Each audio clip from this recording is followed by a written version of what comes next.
జుంటి తేనె ధారల కంటే మధురమైన వాక్యాన్ని అనుదినము విందాం, అందరికీ వినిపిద్దాం.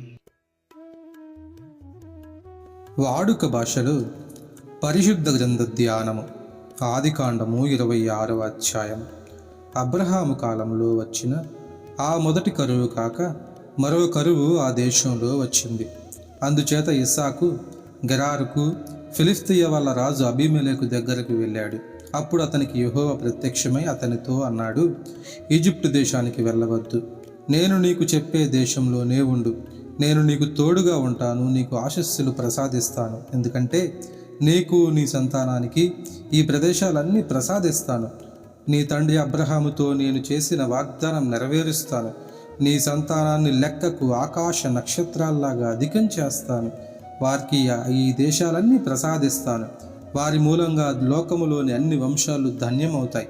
ఎందుకంటే అబ్రహాము నా మాట విని నా చట్టాలు, ఆజ్ఞలు, శాసనాలు, నియమాలు అనుసరించి ప్రవర్తించాడు.